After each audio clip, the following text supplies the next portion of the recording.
the flood waters began to go down. Starting from today, whatever land or color, no matter what pain, it will begin to go down. No matter umsindo hlezo bakho namanje usuke kunomsindo uyazi ngiyena ngithola umsindo ngithi kusukela manje lo msindo uyehla uJehova uyehlisa kanjani. No matter inhluphe ngoba soyibona ikokota lakho ibhizikithi namhlanje uJehova uyayehlisa in the name of somebody shout it will go down. It must go down in the name of Jesus. The water began to recede. A sage, I am tongues after emalanga. Mina ngifuna ukuthi kube ma-hour. Lawa kusikhathi salo, lana isikhathi sami manje. Bakusa nje kusasa. Wena ufuna ukufaka. Bakusa kusasa. Wena uzoba ngalozo kaba uthi scam. Mfundisi bangibizile for an interview Monday. Ngathi scam lesikutshela ukuthi akusona scam si-activate manje. See-activate manje in the name of Jesus. As with the force of remembrance, thanksgiving activates and trigger, also provokes what we call the force of remembrance. The force of the force of divine access. Psalms 100, the Bible ngena ngendumiso. Yabona wadumisa uNkulunkulu uvula amagate avaliwe. Kuneminyango evula ukudumisa kwakho kuphela. Just because I praised, kuyavuleka. Sifundise, mawubhala exam, sifundise. Noma athi uyofuna ini, uhlabelele nje indlela yonke. Ngeke kuhamba nabantu abaningi nibele ukuqoqa bakuphazamisa. Into fulani yenze i1 hlala nendumisa. Thatha ama earphones akho uthi va, ufaka indumiso, ushaye nje usindi intombela uye naye le. Babekho. Bese naye uye usindi intombela, kupha ngokuthi uye naye le, kupha ngotaka into yana wenzani ngiprepare indlela ngakafika. Hlala indumiso.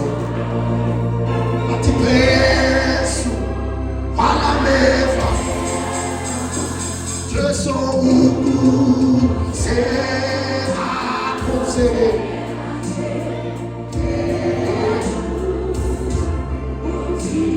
Uyaza ukuthi indumiso idinga meva. Idlalela kahle makunameva. Khuluma nawe manje. You are given access. But right now you are given access. Usomina ngithenga, usomina ngithengena, usomina ngithivulekile, uyangena namhlanje. It is opened. Somebody shout, I am entering by fire and by force. You see, thanksgiving opens doors fasting alone cannot open.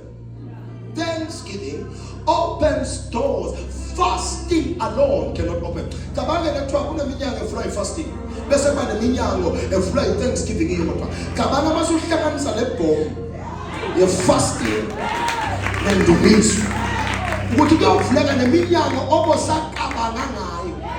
Hayi ngikho labantu laba. Yisi mina ngifundisa into ezomsiza. Mina ngifuna ukusizakala ngami, ngifundisa into ezokusiza. Ake sowufasta umama womuzi. Ubantu bakho bacela ukuthi ngiyomthola phambili. Kodwa ngiyibambile kule viki. Ubambeleni mama uthi ungagatazeke siyemnyakeni omusha funa sivule indlela la ngoba umbuzo ubanje umama wakho. Impumelelo kuphakama nokuwa komuzi kukumama wakho. Lithi iBhayibheli umfazi oyisihlakaniphi uyayakha kodwa oyisibula uyenzana endlu yakhe nayo ke lento la ihleli khona. You can destroy your own house. But namhlanje God is raising bricklayers. Bantu abazowakha ama-destinies abantu la. God is raising builders, restorers, people of power and fire in this building. In the name of Jesus. Praise give you what we call a lawful entry, which is now into divine courts. You see, I always say people, the reason uthi umthandazo wakho ushayisa kusilini ingani ngoba awuna ndumiso. Yabona umthandazo onendumiso ngeke ushayise la. Ushaye roof uphume. Uzumakhelwa nathi bowenzani? Ngizwe indlu vibrator bowenzani? Ngizwe umsindo uthi hayi bobengaba umsindo bowenzani? Ingani ngoba khona bekadadumisa. Ake siwusaphethe le piano ufake indumiso. Lapho sinokhona noko abakuyisindawo faka ini. Your life will change when you start praising God. Your life will change when you start praising. Once you start praising God, I'm not talking about on earth or in business. I'm talking about in the spirit. There are certain things I never thought I would be able to do, like prophesying a white person.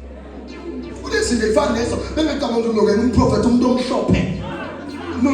But right now, no matter come to Spain, I have to prophesy. I prophesy. No matter to come to the United States of America, I have to prophesy. If you want proof, just go online on Facebook. I've got videos prophesying them non-stop. Netherlands, Norway, Germany, wherever. Why? He access a letter into me. I fast up and I fall into me so up. I say you're full.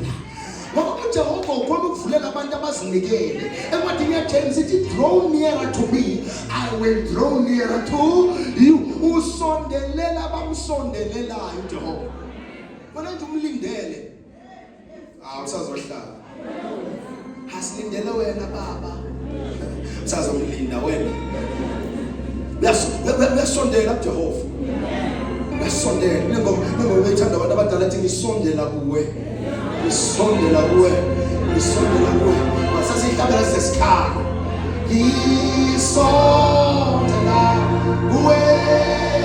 Jesus, he saw the way.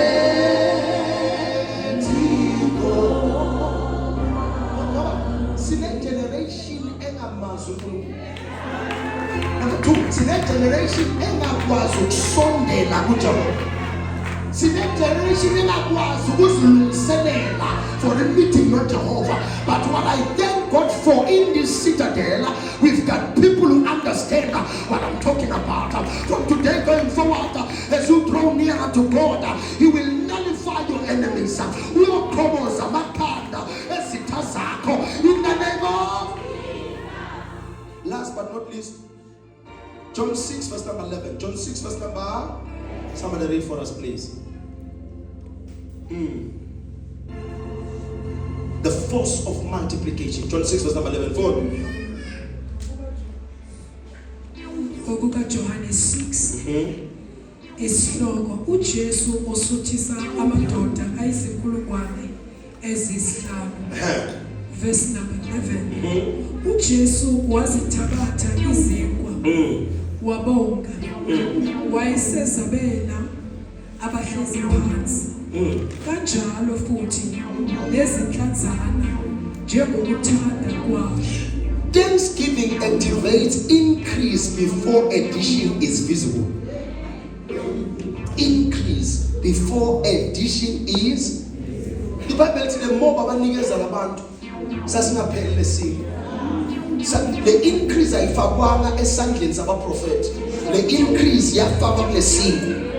Did you Bible wathatha isimbo wasibusisa wasiyasihlephula wabanike le increase yafakwa kulesimba angazi ubhizi ngane empilweni le esebayiqalekisile abantu le esebayiloyile abantu into ebeyifakela imali sivalile into ebeyikwakhela imali wazi ukuthi ngoDecember around this time isuke sengicash up kodwa manje kuthulile baqalekisele sinkwa namhlanje sisibeke esandleni sika Jesu simemezela isibusiso phezulu kwalento whatever God gave you wabayindlela wakhe imali namhlanje iprophesy uNkulunkulu uyawukhetha uzamtolo it will multiply it will will only multiply what is honored, not what is complained or what is complained about. uNkulunkulu uyobusisa into that is honored. That is ifundisile izolo ngaso ngathi before unikele namhlanje into kumele uyenze izolo into kumele uyenze izolo or before uzonikela kumele uyithandazele lento oyinikele. Even if it's your voice, you pray for your voice. Even if uHana umntana wakhe wamthandazela kwankana umikisa ku-altar kwankana osebenza esontweni you pray for what God has given you. uNkulunkulu ubusisa into oyi-honoration hayi leyo complainelayo. Inkinga nithi ninikele esontweni nibalise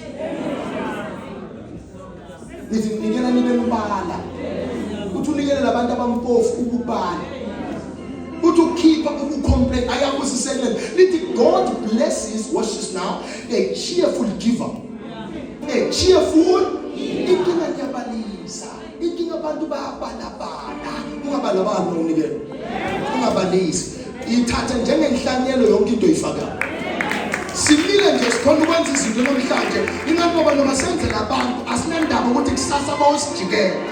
Sivele sithi bababusisa ukuthi bawothi babasuthi besebenzana asinandaba. Esikwazi ukuthi thina siyifezile yethu inkonzo. Bese asabheka ikibo sibheka kuJehova sithi baba lokho wasithuma bona senze njani sikwenzina umsebenzi wakho.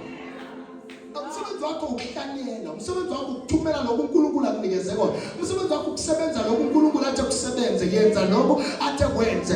Ungasabanaki laba obasiza. Yakizwa Nkosi, abasiza abasangisizi ayenziwe leyo nto. Futhi bawabasizi bobabamba abasiza abasangisizi. Usizo lwakho aluveli kulabantu abasize manje. Usizo lwakho livela kwabanye ohlangana nabo abangazi lutho ngabo. Your help will come from abanye abantu abalede. Mountain namanga kale business ukuthi laba abaduzane nawe abaziyo ukuthi imali uyidinga kangakanani bazokusupport na. Kale business lasonto nobatshele ukuthi ngithengisa amaswiti lasonto ngisupporteni ngifuna ukukhokhela umntwana nami next year i-registration fee yase UJ ubona ukuthi bazokusupporta na. Kodwa yiba lapha egate lapha bangena esontweni abenze ngezi kodwa nabendlula lapha babalokuthi ngicela amatseri lapha ngicela amaswiti mama awunikeza u2 awehlisele lapha. Why labantu abahambayo yila isibuso sakho sibekwe khona. Sayikhumbula istory sendoda eyayisuka eJerusalem iya eJericho. LiBhayibheli lithi umfundisi, umfarisi, umlevi wayeka kwavela umSamaria. Uyazi ukuthi usizo lakho livela umuntu ongamkabala. Uyowehla uLand Cruiser, uLand Rover ehlele kuwo ngoba uNkulunkulu will not bring broke people to help you up. Yekho bantu banga ngiyahlupha manje. Inkinga yakho wena ufuna abantu abahlupheka njengawe. When God releases a helper, uletha abantu abangaphezulu kwakho. If usa approve abantu basePola kuphela, konde off. Funa ukuthi lento yakho iapprove abantu abayibone somewhere bangakwazi. But yazi yangikusisa lento ngaze ngamthanda umuntu ngingamazi. Akazi ngikhuluma nobani la. God is about to call people watch now from outside this country. They will support you. From outside this country they will support you in the name of Jesus. Testify to ngasho ukuthi some of the chairs we bought were bought by someone who is in America right now. Ezinye itulo zala sondweni imali yavela ngamadola isuka eMelika. Akazange lo sisesela sondweni mangikhuluma isiZulu akangizwa. Ulandela lento ngiyibhala online, which is what I call the echoes of the sons of Elohim. Ulandela lento ngiyibhala lapha online. But she said I'm giving you the idinga ngathi itulo. That's why we got the money to buy some of the chairs. Wena kusalindela umsala umalume akafuna ukungizwa kodwa umcommissioner, umalume akafuna ukungizwa kodwa umgeneral lapho uyimane khohlwe ngabomalume. Usizo lwakho luyovela kudeni nawe baba. Usizo lwakho luyovela kuProphet Kelvin Samleti obongamazi ukuthi uyeze phona ungazi ukuthi uyofika njani. Sengikhona manje ngithi I release a help from above. I release a help from above in the name of Jesus. Last but not least, let us show udokotela yangikhaza ngoba mangena lapha one on one wangena ahamba ngendlela ebuhlungu. Wangena lindo unothando ufakazi wangena enza kanjalo bafika hlala phansi wathi ish mfundisi ayi yazi nayi lento one on one ngikhuluma umuntu obeka khona ku service bathi akasizakalanga kodwa weza ku one on waphuma gijima namanje usuka lapha uyagijima uzofika la lento ifakaza la uzama ukutshela ukuthi ever since angithandazele lendi seyihambile manje. Yabona uNkulunkulu usebenza njani? Every service inabantu bayo. Yaphinda futhi everything esiyimemezelayo inabantu number 2 ine anointing ine miracle mangabe wena uzungazuthi akusiyakho ungakhathi ungacomplain ungayikhulumi kabi ayisiyakho sabaqalile bafakaza she is not just one of them, she is one of many esadibana nabo last week that testify. Mfundisi ngisuka kwavuleka, mfundisi Monday ngiyala, mfundisi wenzeka nalo. People are seeing God working in their life. Yazi ukuthi babona kuphi just ukuvakashela one-on-one. Yazi sihlala phansi lapho so I remember meeting another woman from Woodbank. Sakala nokubonana sihlala phambi kwami. Yazi ukuthi umntu kanjani ma prophet umuntu ongamazi bazalwane bangekho. Yeah, imnandi kabi prophecy bangekho bazalwane. Ngoba uthi nathi prophet kunabazalwane umnandi ya prophet ayena but endiyakhangizwa but mase ngihleli nawe baba umhleko so2 yonke into engiyikhulumayo akukho ukuzibamba la ayisekho ke manje lemithandazo yabantu engivalayo ukuthi ngingaboni. Ngiyabizwa Nkosi mayise yimi nawe siso2 the atmosphere is controlled by the angels I commanded in that atmosphere. Sikhulume so2 kwavela babahlala phambi kwami ngasuka naye sangene Bushbuck Ridge ngasuka naye sihlala ngathi let me take you back safika sangene Bushbuck Ridge ngathi ubani usibani wathi umakhelwane ngathi ubani usibani wathi umakho ngapha ngathi ubani usibani wathi lo ngathi angimazi ngathi kunomuzi wokuqala wesibili lo sifana wathi yebo ke walapho ngathi ubani usibani umfundisi besimlandela azosithandazela ubani usibani yamizwa Nkosi sisothula so siyakhona ukukhuluma manje mangiyabiza la sondela ukuthi ngiyakhomba makujiyana ubani unhlanhla makujiyana inhlanhla nala sondela bathi ayithana umazi azoshesha thana umazi noma mjiyana nathi alimazi umazi unhlanhla udila ukuthi wenza njani akabantu akamabona umamjiyana eyi amabona mina wajiyana mina indoda yami mfundisi angisamkhumbuli ngoba siphambi kwani masoku uhlala phansi isikhathi sakho sonke we deal with your case one by one. I remember in prophet omunye wathi azohamba ngathi sesiqedile ngathi khona kushodayo there's something we left but manje wena sokhohliwe ngoba sokujathulisele isiprophet sakho lokho ke wathi mfundisi phela lokho okunye okuyinkinga kimi ngathi ubaba ukuthi nami yakuphendula manje nami yakuphendula mina. That's the God we serve. That's the God we sasa mna one-on-one sasa nginani mawa register mawuphuma la usheshe register kunanaka bathi accurate prophecy bese bananaka bathi deep prophecy.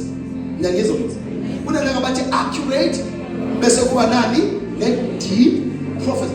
You see ungaye ku next year uye the accurate prophecy funa uye ku next year ne deep prophecy because lapha ubeka izinto phansi so umthetho umfundisi ngibhizi nganawo ukutshela ukuthi uzokuyeka lokho in 3 months kodwa nako uzokukala manje because accurate prophecy ithulisa confusion but deep prophecy kutshela i-dimension omele uhambe kuyo.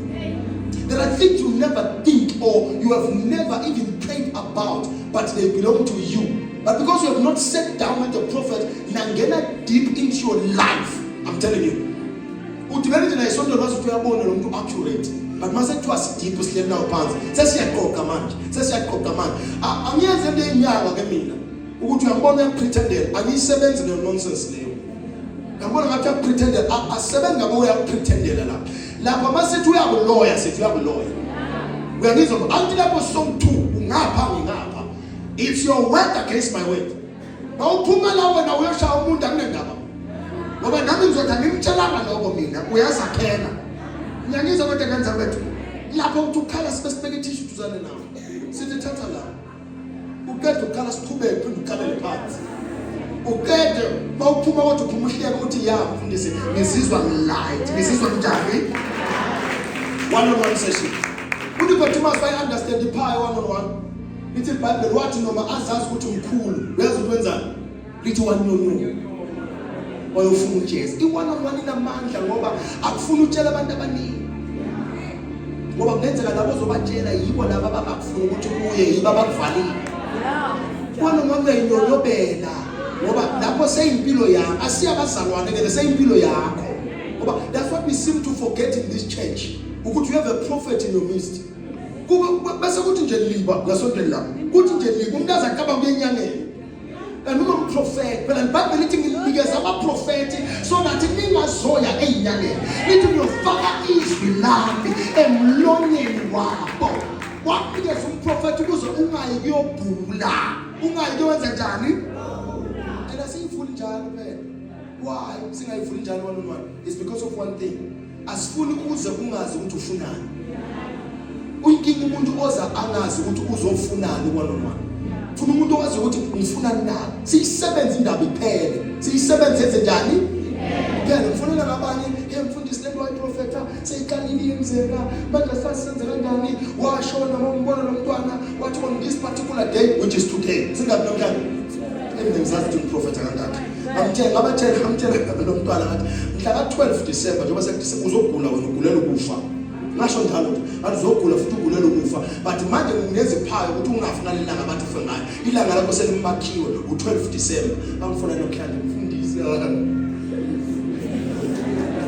ugulela ukufa nathi angithi sathi simnikeza manje ukuthi angafi ngalelanga mangikhona mlethele esontweni hayi mana yikho kufa umuntu ngathi okay ngizokhona ukuza nini Sunday mfundisi ngathi okay ngathi akazi ngikhuluma nobani la kuyasiza ukuhlala phansi nomprofeti kuyasiza ukuhlala phansi nomprofeti makuphuma la nje ubhalise sidibane kusasa kuyasiza ukuhlala phansi nomprofeti ayikho into ebuhlungu ngongela 2026 umnyama awazi ukuthi ufunani 2026 here I come uzanani 2026 yabo ngiphatheleni kusho wena ukuthi ngiphatheleni you have a prophet in your midst you have a prophet you go there you meet the prophet nihlala phansi niyakhuluma yini onayo yini abesekhuluma namkhuluma umfazi eBhayibheli lithi ukhuluma ngamafutha akayanga enkantolo akayanga emajaji ofuna umprofeti wathi ukukhona okusendlini wathi umprofeti sowuvele unesombululo endlini kakho into mele uyenza hamba uboleka in the book of Kings left right and center ema-container labantu bawunomprofeti unende sendlini yakho ongayazi wena ukuthi ingaqimela iy'koloto or iqedele iy'koloto but because you will meet the prophet tomorrow so uzokwazi nayo into engiyovala ngayo iy'koloto because in most cases into ovala ngayo iy'koloto uhamba nayo kwathiwa Gideon khawela amandla hamba ngalawo man but uzokwazi njani ungammithi umuntu ozwa from God or who hears from God if ungezwa from God I'm telling you so hamba nawe lana uthi wena unamandla bonke nabo nozipho nje afakaza phambi kwenje bekafakaza la abaye basayakafika sadibana nabo one-on-one wangena umbona ukuthi akolo lo impilo imshayile imqedile manje impilo lo ongena la mnyawo wahlala phansi wathi I still remember the day ngakutshela ukuthi bekagqokeni wafika wahlala phansi wathi man of God mfundisi ngiyendlula nje la ngithi ngiyenzansi angisonti kahle la ngisontela lapha bathi ngithula awuthi sikhulume nawe sakhuluma nawe uyazi ukuthi kulesikhathi esamitha ngaso kuze kwemanje nozipho ulotsholiwe nozipho unemoto nozipho uqashiwe nozipho uyofunda kunama certificate manje kulesikhathi awuboni because ukhula kamoya hayi enyameni kuthi mase kuqala ukuvela ubona ukuthi hayi mbona noyilenda akhuluma ngayo prophet lokafakaza manje and ufakaza ngeservice yangichaza kakhulu ayikho iservice yangichaza njenge worship night la khaya lesikhathi siqala ukumema ama artist sathi ngibhadala ama R100. Ayikho service yakho kusangale. Ayikho indaba engakaze ngayizwa mina nePaul. Ayikho. Le ndawo le yaseloyiwe, le hola le yanaloyiwe nothi ngena nokhuleka.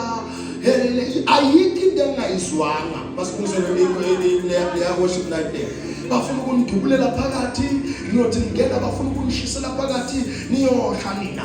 Ezwa abanye bathi lama artists atayeza senikhipha imali akeze. Yabona ama-ticket ahambi, akakho umuntu ozwa, laba abantu abamemile. Ngathi mina siyaqhubeka. Makunento ufuna ungasinayo inkani. Yebo siyaphambi. Namanje siya cross over.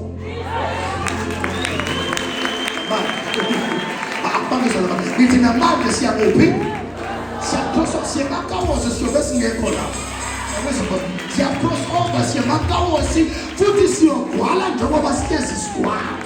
Abekho abantu bamla siyogwala njengoba sihlezi senza njani? Ukuthi usibani uyakhaya, usibani akezi, uJehova ngeke ayisethi indaba. Angabaletha abantu. Mangaba more than 5,000 beza kujesehlane abaselokishini bawugwale bakawosa in the name of sasa ntambama siyabuka matende sebalungisile iy'tulo sebazilungisile iy'nshumayelo sebiyilungisile ngiyothi ngiprofetha emina ngibe ngilungisela intambama ngoba intambama solanda amabhasi ehambi asolanda ini amabakopi kanisa kwethu abura solanda amabhasi funa abantu basindiswe kusasa nini ukhona kodwa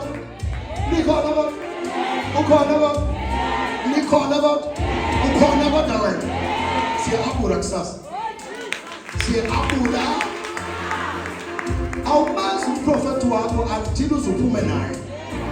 Nayiphinda ke lento awumazi umfundisi wakho until uze uphume into eyenziwa uJesu iyesabeka. Bathiwa nje bahambile abeke esinagogweni iyesabeka. Ilento esiyenza kusasa, it's a season of exploit. It's a season of okunye sokusho futhi abura asizini evesi kuphela. Sizana nama-food parcels.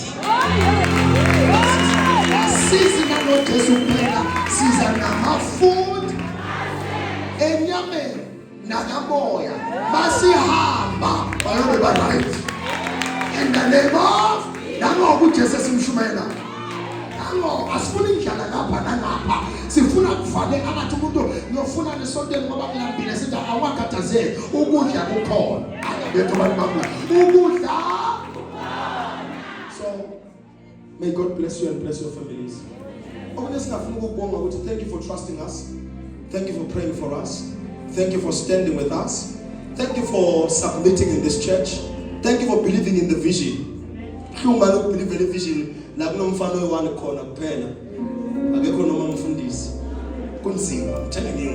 So na ungena nje la uyabona ukuthi awu ibhungu nje leli lamba lodwa ubheke mamba yedwa ngilana. Hey, ngenzeka lento engiyifuna la ngiyithole la.